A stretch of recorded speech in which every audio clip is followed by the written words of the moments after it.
तो जेफरी एनस्टीन, इसके बारे में तुम सब लोगों को पता चल ही गया होगा कि ये असल में कौन था और ये क्या काम करता था। तो अगर फिर भी तुम्हें इसके बारे में नहीं पता है तो जाकर के कोई भी यूट्यूब में वीडियो देख लो या फिर गूगल में तुम सर्च कर लो, तुम्हें इसके बारे में पता चल जाएगा। तो मैं इस वीडियो में तुम्हें एप्स्टीन फाइल के बारे में नहीं बताऊंगा, मैं तुम्हें वो बताऊंगा जो तुम्हें जानना चाहिए। तो तुम्हारे लिए ये जानना बहुत ही ज्यादा इंपॉर्टेंट है, तो प्लीज इस वीडियो को मिस मत करना और इस वीडियो को स्किप मत करना। और अगर तुम नए हो तो सब्सक्राइब कर लो मेरे चैनल को, क्योंकि तो ऐसी में और भी वीडियोस आगे अपलोड करता रहूंगा एप्स्टीन फाइल के बारे में और भी इंपॉर्टेंट चीजों के बारे में। तो देखो ये जो जेफरी एप्स्टीन है, इसका डेथ बहुत ही पहले हो चुका था, बहुत साल पहले हो चुका था, लेकिन अभी सडनली ये सब चीजें क्यों सामने आने लगी हम लोगों के पास। और ऐसे ऐसे चीजें सामने आ रही है जिसमें बहुत सारे लोग इन्वॉल्व है, मतलब फेमस पर्सन है, जो बड़े बड़े पॉलिटिशियंस है, बड़े बड़े फेमस पर्सन है, रिचेस्ट पर्सन है, उन सभी का नाम अचानक से आने लगा है इसमें। तो द क्वेश्चन इज, क्या ये सही में ये सभी लोग इन्वॉल्व है इसमें या फिर इसमें कुछ और ही बात है। तो देखो एक चीज तुम्हें यहाँ पर समझना पड़ेगा,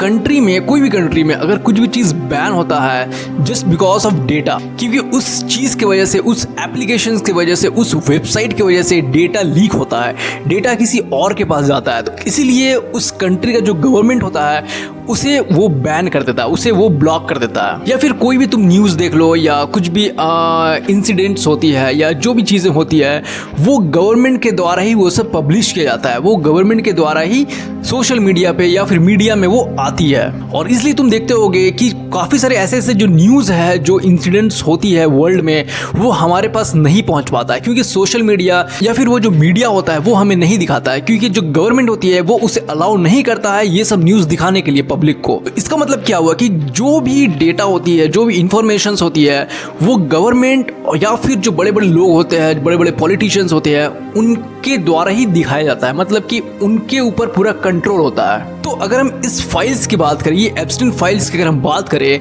इसमें काफी सारे बड़े बड़े लोग इन्वॉल्व है, ऐसे ऐसे लोग इन्वॉल्व है जो हम सोच भी नहीं सकते, लाइक एलन मस्क, ऐसे ऐसे लोगों का नाम इसमें आया है जिसको हम इमेजिन भी नहीं करते, जिसके बारे में हम सोच भी नहीं सकते कि ये भी हो सकता है इसमें। ये जितने भी जो फाइल्स है, जितने भी ये जो न्यूज इंफॉर्मेशन है, ये अचानक से पब्लिक में आना, सोशल मीडिया में आना और जो न्यूज में आना, मीडिया में आना, क्योंकि ये सब अचानक से नहीं आ सकता है, क्योंकि ये जो बड़े बड़े लीडर्स है, बड़े बड़े रिचेस्ट पर्सन्स है, ये जब तक अलाउ नहीं करेंगे तब तक ये सब पब्लिक में नहीं आ सकता है, और जितने भी बड़े बड़े इंफॉर्मेशन है वो सब पब्लिक में नहीं आ सकता है।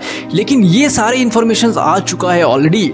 इसका बस एक ही मतलब होता है कि ये जितने भी लोग हैं, जितने भी बड़े बड़े लोग हैं, जितने भी पॉपुलर लोग हैं, जितने भी फेमस लोग हैं, जितने भी बड़े बड़े पॉलिटिशियंस हैं, जितने भी रिचेस्ट पर्सन है या जो भी है, इनके ऊपर भी शायद कोई है जो चाहता है कि इन सभी का नाम सामने आए ताकि उनका नाम नहीं आ पाए। तो this is the only fact कि कोई और भी लोग इसमें इन्वॉल्व है, जो वांटेडली वो लोग चाहते थे कि इन सभी के नाम सामने आए, पब्लिक में आए, ताकि इनका जो इमेज है वो थोड़ा डाउन हो जाए, इनका जो भी इन्होंने स्टेटस बनाया था वो सारा खत्म हो जाए। तो जितना हमें ईजी लग रहा है, जितने हमें सिंपल लग रहा है कि लाइक ये लोग इनमें इन्वॉल्व है, ये लोगों का नाम सामने आया है, ये असल में ऐसा नहीं है।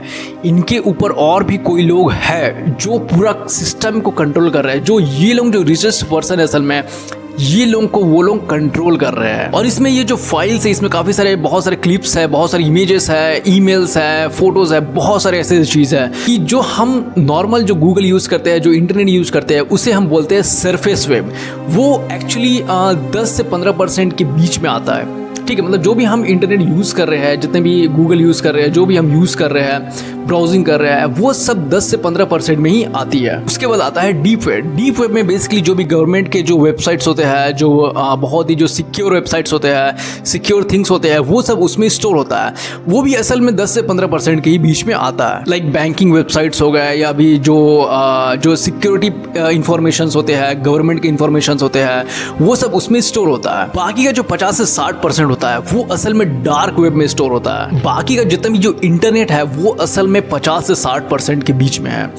और ये जो इंफॉर्मेशन है, ये जो डेटा इसमें होती है, ये मतलब कि पूरा इलीगल चीज़ें होती है इसमें। मतलब कि तुम वेपन्स खरीद सकते हो इलीगली, तुम इसमें ऐसे ऐसी चीज़ें लाइक सेलिंग्स होती है, बाइंग्स होती है, जो हम इमेजिन भी नहीं कर सकते। ये जो एप्स्टीन फाइल है, ये असल में बस 2 से 3% ही इसका एक पार्ट है, समझ जाओ।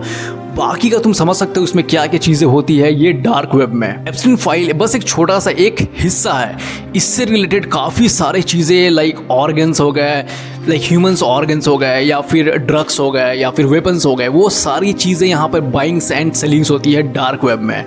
तो तुम्हें ये सब चीज़ें समझनी चाहिए। तो असल में जैसा हमें लगता है, जैसा हम सोचते हैं, वैसा असल में नहीं होता है। इसके पीछे कोई और होता है और वो पर्सन का नाम सामने नहीं आता है। वो अपने आप को एनोनिमस बनाने के लिए, अपने आप को हाइड करने के लिए लोगों को सामने कर देते हैं ताकि उनका नाम नहीं आए और लोग इसमें ही डाइवर्ट हो जाए, लोग इसमें ही उलझ करके रह जाए। तो ये सब चीज़ें तुम्हें समझनी पड़ेगी।